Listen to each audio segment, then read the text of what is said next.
Hey guys, how are you doing? If you are new to iPhone or iPad and wondering how many photos you have actually stored on your iPhone and where to find those details, then this video is for you.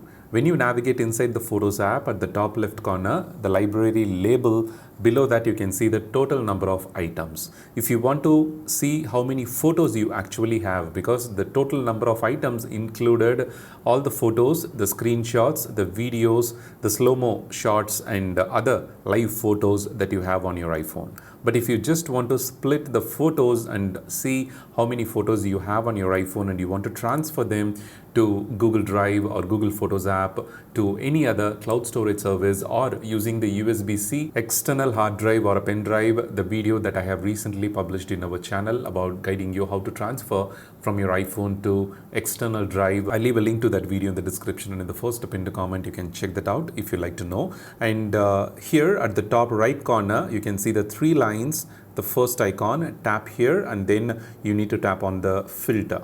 Here you need to select the photos. Now the photos have been filtered in the library view and you can see that 2649 photos is what I have in my iPhone Photos app.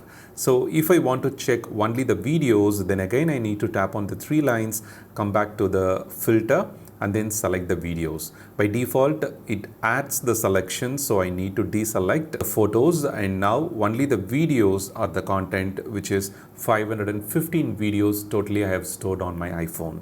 So this is the quick and easy way to check how many photos you have on your iPhone, and you can also check how many different options you have based on if you want to know the screenshots, number of screenshots you have stored on your iPhone. If you want to check the shared with you content on your iPhone from your friends and family members, you can tap that option. If there is no album assigned to any photos, by default there will be no albums assigned to the photos. But if you like to keep things organized and you create albums in the collections section and you always organize the photos, then you can use this feature to quickly find out how many photos are left without album and you can assign them properly to their relevant album. So the number of favorites photos, the edited photos that you have made some edit changes to the photo, you can simply select that one and it will be shown in the library view. And one more thing is, when you navigate inside the collections and scroll down a little bit, you can see the media types. When you tap on the media types, you can also see the total number of videos, selfies, live photos, and various other type of photos that you have stored on your iPhone.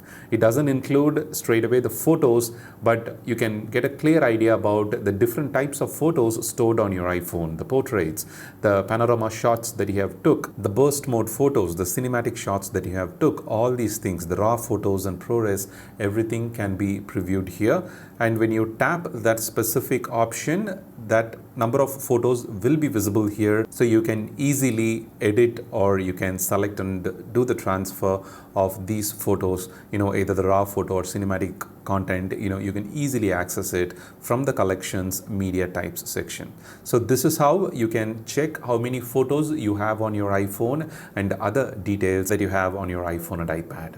If you find this video useful, don't forget to share it with your friends and don't forget to subscribe. Also, I just like to give a quick heads up. If you're looking for a free expense tracker app, check out the Spensio. I leave a link to this in the description and in the first pinned comment. You can track all your expenses, you can record all your expenses, you can manage multiple wallets, you can review the reports, you can chat with your reports and insights, you can record your subscriptions, get early reminders, you can also record your loans, EMIs, dues, and avoid penalties by receiving early reminders to prepare for it. iCloud backup is supported and it also works with your iPhone and iPad. So the link is in the description. If you like to have a proper expense tracker app, do check it out. Thank you so much for watching. Have a wonderful day.